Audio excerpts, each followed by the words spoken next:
देखो ये क्वेश्चन में देखना बोल रहा है इक्विवेलेंट रेसिस्टेंस। तो अब हम लोग जो भी क्वेश्चन सीरीज कर रहे हैं उसमें इक्विवेलेंट रेसिस्टेंस को निकालेंगे। तो इक्विवेलेंट रेसिस्टेंस निकालने के लिए हमें सीरीज और पैरेलल के बारे में पता होना चाहिए।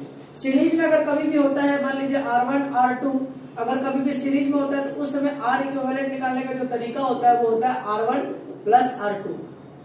वही अगर मान लीजिए R1 और R2 दो पैरेलल में लगा हुआ है।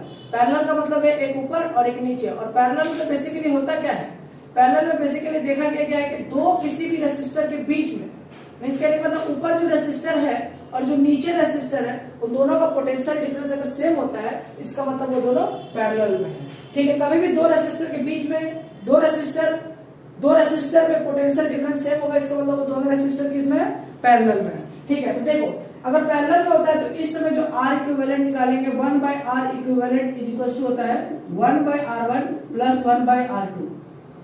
बट बार बार हम ऐसा कैलकुलेशन नहीं करते तो 1/R इक्विवेलेंट पहले एलसीएम ले लेंगे तो क्या आ जाएगा R1 प्लस R2 अपॉन में हो जाएगा इक्विवेलेंट क्या आ जाएगा R equivalent is equal to आ जाएगा R1 into R2 अपॉन में क्या आ जाएगा R1 प्लस R2। तो कभी भी दो रेसिस्टर अगर पैरेलल में होता है तो उस समय जो R इक्विवेलेंट निकालने का जो तरीका है वो ये है कि दोनों रेसिस्टर को मल्टीप्लाई करो प्लस डिवाइडेड बाय दोनों रेसिस्टर को ऐड कर दो। ठीक है, तो यहाँ से अगर आप क्वेश्चन को सॉल्व करें, अब मुद्दे की बात आ गया कि सीरीज है कि पैरेलल, तो हम चेक कर लेंगे कि सीरीज है कि पैरेलल। और उसके बाद अब हम ये लगा देंगे, रूल लगा देंगे। रूल हमने समझ लिया कि R दो रेसिस्टर अगर सीरीज में होगा तो एडिशन करेंगे और दो रेसिस्टर अगर पैरेलल में होता है तो दोनों का मल्टीप्लिकेशन डिवाइडेड बाय दोनों का एडिशन। ठीक है, तो नाउ अगर हम क्वेश्चन को देखते हैं तो सबसे पहले हम A से चलना स्टार्ट करते हैं। ठीक है सर, अगर A से चलना स्टार्ट करते हैं तो A से चले यहाँ चले इस पॉइंट का पोटेंशियल A हो गया। ठीक है, अब रेसिस्टर आ गया तो यहाँ पर हम इसको मान लेते हैं, रेसिस्टर आने पर पोटेंशियल चेंज हो तो हम यहाँ मान लेते हैं X हो गया। ठीक है, और इस पॉइंट पर चले, यहाँ से चले इस पॉइंट पर पोटेंशियल हो गया B। तो नाउ देखिए ऊपर में जो रेसिस्टर है, ये तीनों रेसिस्टर जो है, ये तीनों रेसिस्टर कंटीन्यूअस फॉर्म में है तो इसको हम बोलेंगे सीरीज में। तो इसका जो R इक्विवेलेंट होगा इस सर्किट का, इसको हम मान लेंगे 3 ओम प्लस 3 ओम प्लस 4 ओम।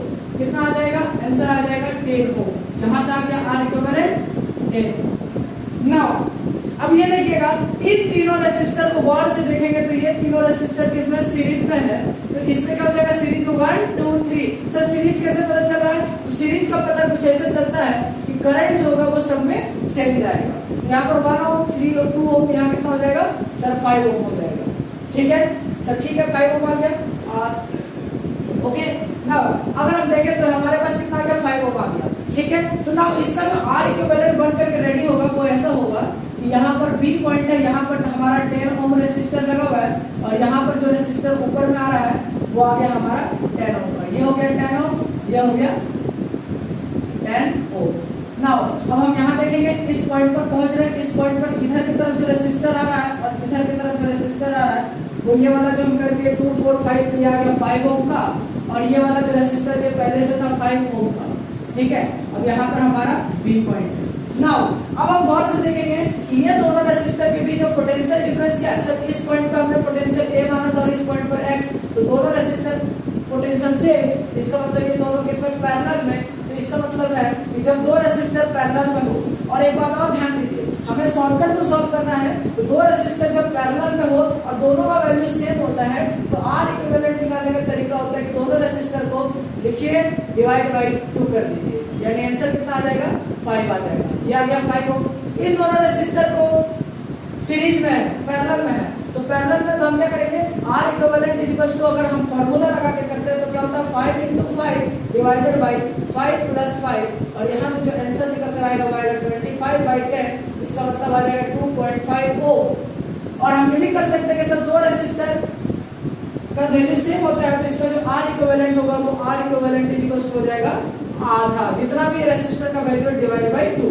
तो यहाँ से कितना आ गया डिवाइड बाय 2 करके आंसर यहाँ से क्या आ रहा है 2.5। तो नाउ अब हम जो फाइनल सर्किट बनाएंगे वो फाइनल सर्किट हमारा क्या होगा कि ऊपर से रेसिस्टर से चले, पहले जो R इक्विवेलेंट आया ऊपर में वो आ गया 5 ओम और नीचे जो R इक्विवेलेंट आ गया वो आ गया 2.5 ओम। तो A और B से चलेंगे तो A और B के बीच में R इक्विवेलेंट निकालना, तो R इक्विवेलेंट जो A से B हो